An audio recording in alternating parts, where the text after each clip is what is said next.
Hello, my name is Emma. In my family, I was not a daughter. I was a utility. I was the one who was good with money. This was their code for Emma has a good job and we can call her when we are in trouble. I am a financial analyst. I live my life in a world of spreadsheets, hard data, and balanced budgets. My family, they live in a world of feelings, chaos, and credit card debt.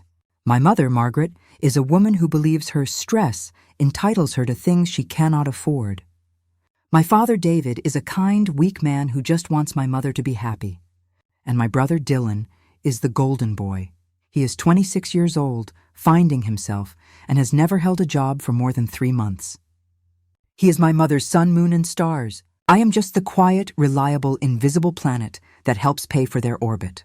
Before we move forward, show a little love. Please take a second to like this video, subscribe to my channel, and comment where in the world you're listening from.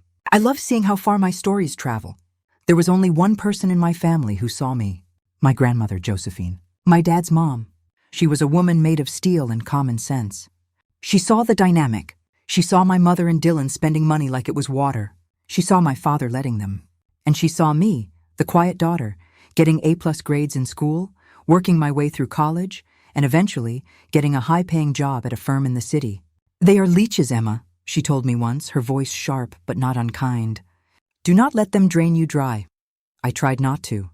I really did. 2 years ago, Grandma Josephine got sick. She needed to move into a high-quality nursing home, the kind that had good doctors and a garden. It was expensive, very expensive. My parents held a family meeting. My mother cried. We cannot afford it, she said. We will have to put her in a state home. My brother Dylan looked bored and just stared at his phone. My father looked broken. We do not have it, he whispered. I looked at their faces. I could not let that happen. My grandmother, the only person who ever truly saw me, was not going to a state home. Not while I was alive. I will pay for it, I said. The relief in the room was so thick I could barely breathe. Oh, Emma, you are a saint, my mother cried, hugging me. You are saving us. For 2 years I paid. Every single month I sent a check. Sometimes it was $2,000. Sometimes it was $3,000. My mother managed the payments. I did not just send the money. I sent more money. Dylan needs a new car to drive me to the home to visit her, my mother would text. I need a spa day, Emma. The stress of this is killing me. Dylan's car needs repairs. It would be a shame if he could not visit his poor, sick grandma. I paid it all. I was not just paying for the nursing home. I was paying for their entire lives, all under the umbrella of taking care of Grandma Josephine. I did not care. I was doing it for her. I kept every single bank transfer, every Venmo receipt, every text message. I am an analyst. I keep records. The total, after 2 years, came to $42,315. The price of being a good daughter. My grandmother passed away 2 weeks ago. I was with her. I held her hand. My parents and my brother were not there. They were stuck in traffic. They showed up 2 hours after she was gone. My mother cried loudly for everyone in the hospital hallway to see. Dylan looked annoyed that he had to be there at all. I felt numb. The one person who loved me was gone. The funeral planning was a nightmare. My mother, Margaret, suddenly became a dictator. She was not grieving. She was performing. She was planning a party. It has to be elegant, Emma, she said, looking at a catalog for flowers that cost more than my rent. We need to show people our family has class. The real fight, the one that broke everything, was not about money. It was about a picture. I had a small framed photo of me and my grandma from a few years ago. We were at a baseball game. We were both laughing, eating hot dogs, and wearing baseball caps. It was my favorite picture. It was us. I want this by the guest book, I told my mother. My mother looked at the picture like I had handed her a piece of trash. Absolutely not, she said. Her voice was cold. It is undignified. She looks silly. And you? You look messy. Messy? I said. We were happy, Mom. It is not appropriate, Emma, she snapped. We will be using the formal portrait, the one where she is wearing her pearls. We need to present a united, dignified front. Your father agrees. I do not care, I said. The grief and the exhaustion were making me brave. I want my picture there. I was the one who was with her. I was the one who paid for her to be in that home. I get a say. My mother's face turned to ice. You paid for nothing, she hissed. That was your family duty. That was the least you could do after all we have given you. You have been a difficult, ungrateful, selfish child your entire life. You think you are better than us, with your little job and your little spreadsheets. You are not. I am not selfish, I whispered. My whole body was shaking. I loved her. You do not know what love is, she said. She was so angry, her hands were shaking. You are just like her, cold, judgmental. You know what? We are done. We are done with you. I thought she was just being dramatic. But then, an hour later, my phone buzzed. It was a text message from my mother. After your disgusting and selfish behavior, your father and I have discussed it. You are no longer a part of this family. Do not come to the funeral. Do not contact us again. You are on your own. I read the words. You are no longer a part of this family. I was disowned by a text message. Because of a photograph. Because I had finally, after 25 years, said no. I sat on my apartment floor, completely numb. I was an orphan. My grandmother was dead. And my family? My family had just thrown me away. I sat there for an hour. Then a new feeling came. It was not sadness. It was cold. It was rage. A cold, quiet, analytical rage. Okay, I whispered to the empty room. Okay, if I am no longer part of this family. I opened my laptop. I opened my bank records. I opened my spreadsheet. I typed in the dates. I added up the numbers. Every check, every transfer. Total, $42,315. I picked up my phone. I replied to her text. If I am no longer part of this family, then I am no longer financially responsible for it. Please return the $42,315 I sent you for Grandma's care. I will be sending a formal itemized invoice. You have 30 days to pay, I sent the text. I hit the send button and it felt like pulling a pin on a grenade. I held my breath. The silence lasted for exactly 15 seconds. Then my phone exploded. It was not just a buzz. It was a complete, hysterical system overload. My mother called. I did not answer. It went to voicemail. She called again. I did not answer. She called a third time. A fourth, a fifth. My phone was just vibrating over and over on the table. Then the text started. My mother. You cannot be serious. This is a joke. Emma, you call me right now. You are trying to ruin me. What money? That money is gone. It was for the family. You cannot just ask for it back. Then my father.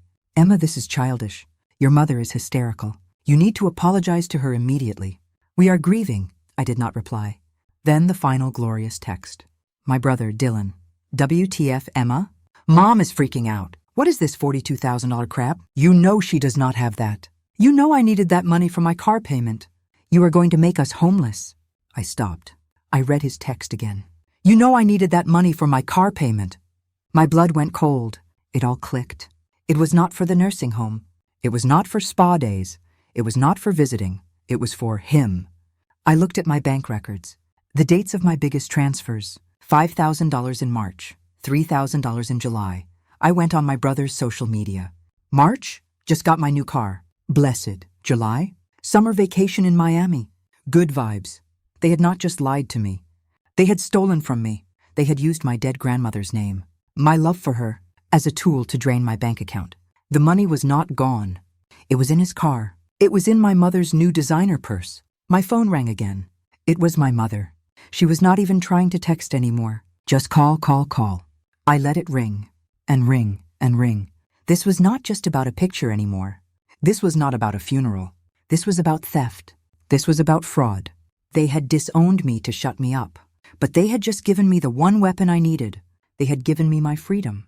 If I was not family, then I was a creditor. I spent the next 2 days in a cold, quiet fury. I did not go to the funeral. I stayed home. I gathered my receipts. I printed out my bank statements. I printed out my brother's social media posts. I printed out my mother's text message. You are no longer a part of this family. Then, on Monday, I got a call. It was from a law firm. Ms. Emma Evans? A man asked. Yes, I said. My name is Mr. Harrison. I am the executor of your grandmother Josephine Evans's estate. The will reading is scheduled for this Friday. Your presence is required. I do not think I am invited, I said. My mother told me I was not part of the family. The lawyer was quiet for a moment. Ms. Evans, he said, his voice firm. Your grandmother was a very, very smart woman. Her will is ironclad, and you are named in it. Your presence is not just requested, it is required. Please be here, and your grandmother told me, if this day ever came, she told me to tell you to bring your receipts. My heart stopped. He knew. She knew. She knew they would do this. Yes, I said. My voice was not shaking anymore. Yes, I will be there, and I will bring my receipts. Friday. I walked into the lawyer's conference room. It was a big, polished wood table. My mother, my father, and my brother Dylan were already there. They looked terrible. They were pale. They were angry. When I walked in, my mother stood up. You, she hissed. What are you doing here? I told you. You are not welcome. Sit down, Margaret, the lawyer, Mr. Harrison, said. His voice was like steel. Ms. Evans is here at my and your mother's specific request. Sit down. My mother looked shocked. She sat. My brother just stared at me with pure childish hate. My father just looked at the table. He would not meet my eyes. I sat down on the other side of the table. I placed my briefcase next to me. Mr. Harrison opened the will. It was simple. The house, the stocks, her personal items, everything was to be sold. The total value of the estate, after all debts, was approximately $500,000. A good solid amount, Mr. Harrison said. My mother and brother looked disappointed. I think they were expecting millions. The will is very simple, the lawyer continued. Josephine's estate is to be divided equally in 3 shares. 1 share to her daughter, Margaret, 1 share to her grandson, Dylan, and 1 share to her granddaughter, Emma. My mother jumped up again. What? No, that is not fair. She should not get a share. She is not family. She is suing us. Mr. Harrison held up his hand. She is in the will, Margaret. Your feelings are irrelevant. The share is $166,000 per person. But, the lawyer said. He put his glasses on. There is a final clause, a very specific one, he read from the will. I, Josephine Evans, decree that any funds, loans, or major financial gifts given by me, or from my estate, to any heir in the 2 years preceding my death, shall be counted as an advance against their share of the inheritance. Any debts owed to my estate must be paid in full before any inheritance is given. My mother and Dylan looked confused. She did not give us anything, Dylan said. She was in a home. We did not get an advance. You are right, I said. My voice was quiet. The whole room turned to look at me. She did not give you an advance. I did, I stood up. I opened my briefcase. My mother, Margaret, and my brother Dylan, I said, have already received a very significant advance. They told me this $42,315 was for Grandma's nursing home. A debt to her estate, but I called the home. She was on full Medicare. Her care was paid for. She did not need $1. I walked to the head of the table. I placed a thick, organized, beautiful binder in front of Mr. Harrison. Here, I said, are my receipts. Here are the bank statements. Here are the wire transfers. Here are the Venmo statements, all with the memo for Grandma's care. And here are the text messages from my brother Dylan showing the brand new car he bought, the same week I sent him $5,000. And here are the texts from my mother detailing her spa weekends to deal with the stress. Mr. Harrison looked at the receipts. He looked at my mother and brother. Their faces were not just pale, they were white. They were ghosts. So you see, I said, they lied. They stole this money from me, using my grandmother's name. They committed fraud. Now, Miss Evans, the lawyer said, holding up a hand. He was trying not to smile. The will is very clear. It is not fraud. It is an advance. They took their inheritance a little early. What? Dylan said. That was Emma's money. Yes, Mr. Harrison said. And she was paying a debt she thought was owed to her grandmother, a debt that, it turns out, was fraudulent. Therefore, her payments, all $42,000, are now a debt to her, a debt the estate must pay back before any shares are given out. This is a creditor's claim, and it is ironclad. He did the math. The total estate is $500,000. We must first pay the $42,915 in debt to the primary creditor, Ms. Emma Evans. That leaves $457,685. Divided by 3, that is $152,561 per person. My mother was sobbing. So I lose my share. No, I said. That is not right. They all looked at me.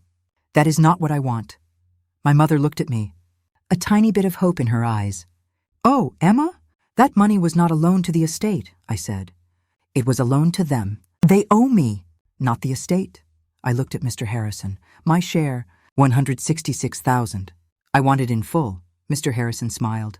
"Of course, and this $42,000 debt? That," I said, "comes out of their shares." "Not mine," the lawyer nodded. "A valid claim. The estate will pay you your 166Ks, and it will pay you your 42K. That 42K will then be deducted from the shares of Margaret and Dylan." The final math was beautiful. I would walk away with my full inheritance plus every single dollar they had stolen from me. Their shares, they would be cut almost in half. I stood up. I took my binder. "Wait," my father said. "Emma, please, do not do this. We are your family." I looked at him. I took the text message from my pocket. The one from my mother. I placed it on the table. "I'm no longer part of this family," I said. "You disowned me. Remember, I am just a creditor, and I am here to collect." I walked out of the office. I left them there to fight over the scraps. I was not the family utility anymore. I was just an analyst, and I had just balanced the budget.